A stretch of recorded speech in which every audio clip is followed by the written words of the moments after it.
Welcome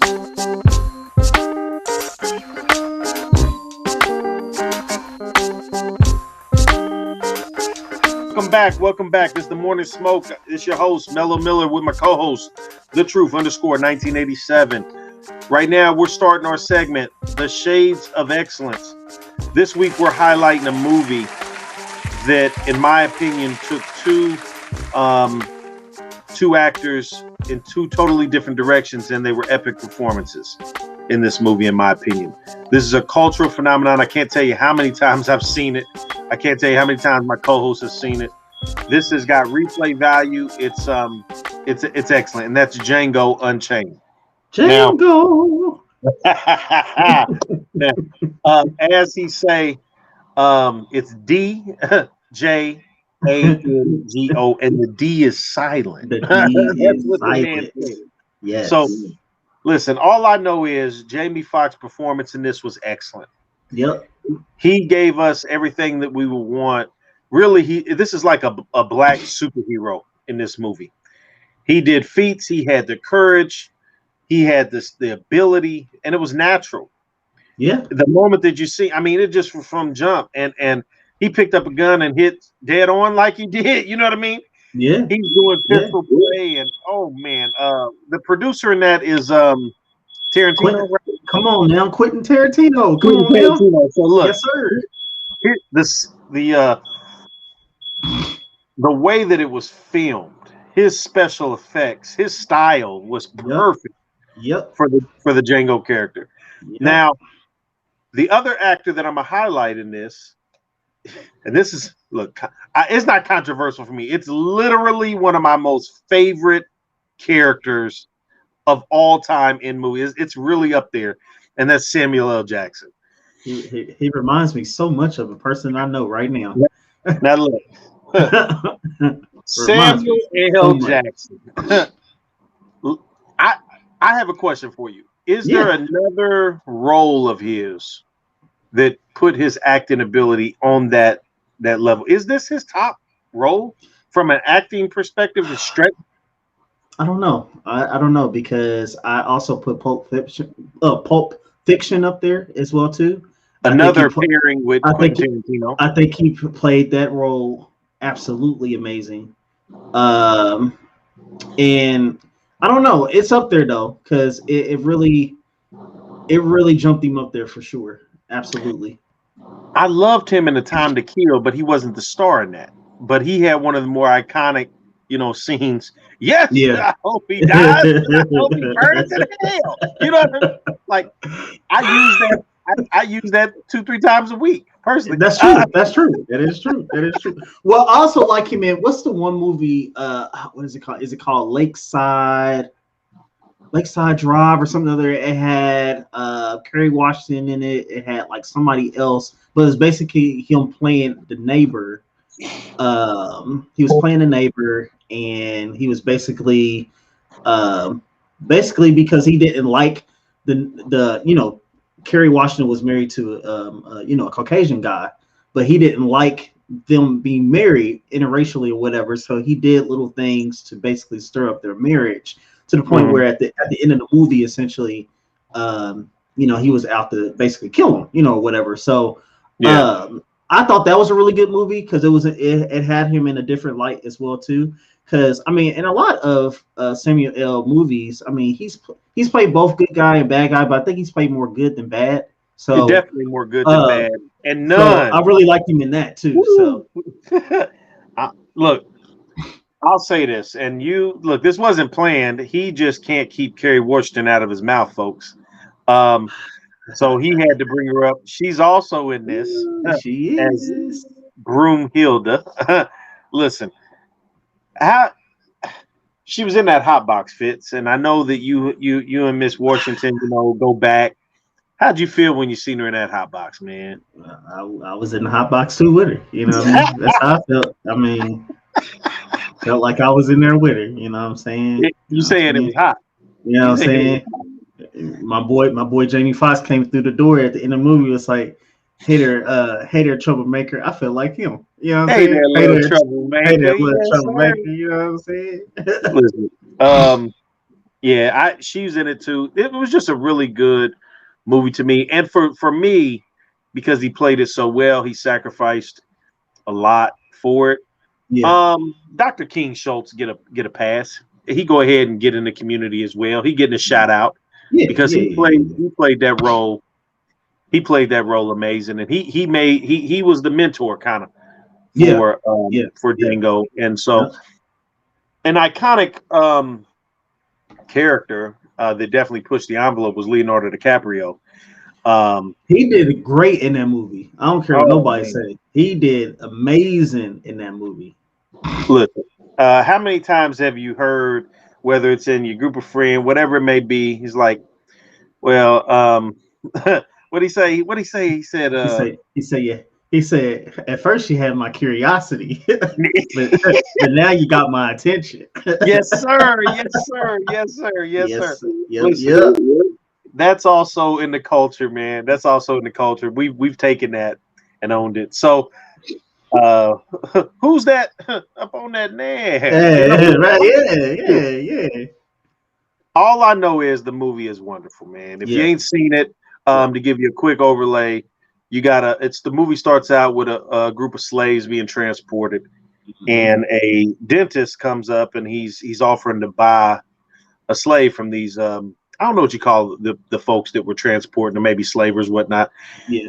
And things didn't go quite according to the way the dentist wanted up front. They weren't really trying to play ball. And needless to say, needless to say, when it wasn't too far removed, he found the slave he was looking for in Django because he was going to lead them to a plantation and a bounty that he's been looking for because he's a bounty hunter. He's not a dentist. He's a bounty hunter. Yeah. And they take those guys out, and it was awesome. You seen what the tone was from jump. Now in the journey between that and the plantation, um, he works out a deal with Django. He treats him as a free man. It's not his slave. He treats him with respect, and he tells him, "Listen, you can keep XYZ of the profits. You can, I'll teach you the ropes. And the only thing is, you got to point these guys out when it is, and when it's all said and done, we'll go to, you can buy your freedom. You can go get your lady and all that. So Yeah. along this journey, um, gosh, I mean, you can't even sum it up. But along this journey, he ends up Candyland, Mm-hmm.